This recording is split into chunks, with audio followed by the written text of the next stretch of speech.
Hello everyone. Welcome back to the channel. In today's video, we are going to learn a very important concept in Java, abstract class and abstract methods. I will explain everything step by step in a very simple way so that even beginners can easily understand.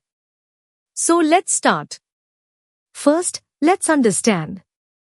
What is an abstract class? An abstract class is a class that is declared using the abstract keyword and it cannot be instantiated. That means we cannot create an object of an abstract class.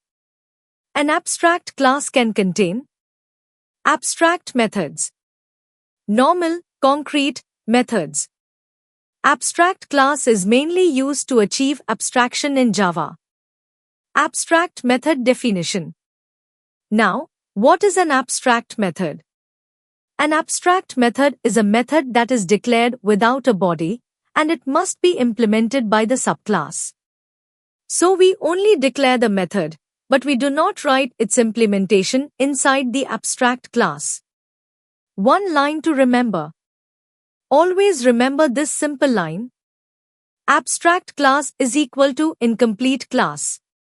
Now the question is, why do we actually need abstract classes?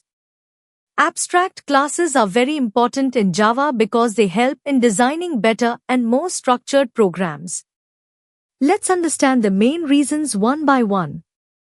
To achieve abstraction, abstract class helps to hide implementation details. It allows us to show only essential features to the user. In simple words, we define what to do, and subclass define how to do it. For example, a vehicle class can define methods like start and stop without giving full implementation. To provide common base for related classes. When multiple classes have some common behavior, we use an abstract class. This helps to avoid code duplication. Common methods can be written once in the abstract class. Example: car, bike, and bus all can extend an abstract class called vehicle.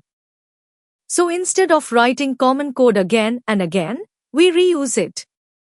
To enforce method implementation, abstract methods force subclass to implement important methods. This ensures that every child class follows the same structure. So we can say, abstract class acts like a rule book for subclass. To combine abstract and concrete methods. Unlike interfaces, abstract classes can contain abstract methods without body, concrete methods with body. This gives more flexibility than an interface. So abstract class gives us the benefit of both abstraction and implementation. We cannot create object of abstract class. Abstract class prevents direct object creation. This ensures that incomplete classes are not used directly. Abstract class is only meant to be inherited by other classes. Now let's see the important rules one by one. Rule 1 must use abstract keyword. An abstract class must be declared using the abstract keyword.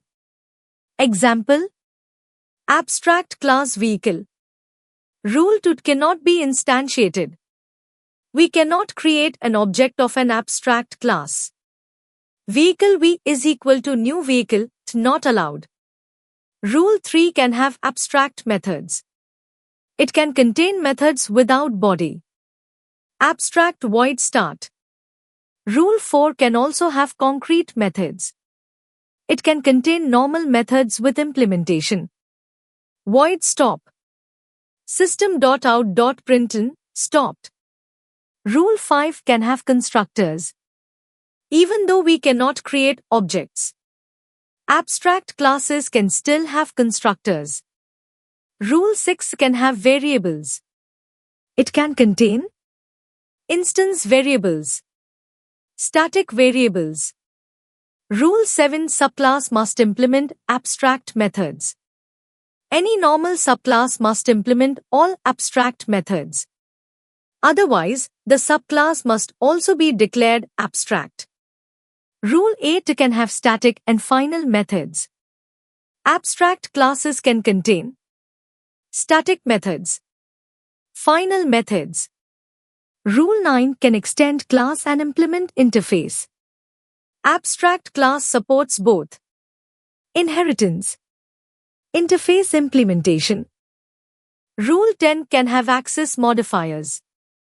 Methods inside abstract class can be public, protected, default, private. For concrete methods, one-line summary. Abstract class is equal to partially implemented class plus blueprint for subclass. Now, let me explain this code line by line in a very simple way. First of all, we declare an abstract class using the abstract keyword. Here we write abstract class vehicle. That means we are creating an abstract class whose name is vehicle. Inside this class, we have two methods. One is an abstract method. One is a concrete method. Now look at the abstract method. Abstract void start. Here we declare the abstract method like this. First we write the abstract keyword. Then the return type, here it is void. Then the method name, which is start. And we do not write any body for this method, because abstract methods never have a body. After that, we also have a normal concrete method. Void stop. System.out.println, vehicle stopped. This is a normal method with full implementation. So this shows that an abstract class can contain abstract methods as well as concrete methods. Now, after the abstract class, we create a subclass. Class car extends vehicle. Here the car class inherits the vehicle class using the extends keyword. Now we know an important rule. If any class extends an abstract class, it must implement all abstract methods. That means the subclass must give the body of the abstract method. So here, in the car class, we implement the start method. Void start. System.out.println, car started. We give the body of the abstract method by printing car started. Now let's move to the main class. Inside the main method, we write vehicle v is equal to new car. Here we are creating an object of the car class, but using the reference of the vehicle class. This is allowed because we cannot create object of abstract class directly, but we can create reference of abstract class.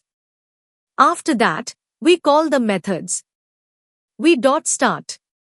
This will call the implemented start method of the car class and print car started. Then we call v.stop. This will call the concrete method from the abstract class and print vehicle stopped. So the final output of this program will be car started, vehicle stopped. What this code proves? This simple code example clearly shows that abstract class cannot be instantiated. Abstract methods must be implemented by subclass. Abstract class can contain concrete methods. Reference of abstract class is allowed. That's all for this video. In the next video, we will learn method overloading in Java. So stay tuned for that. Thanks for watching the channel. Keep learning, keep coding.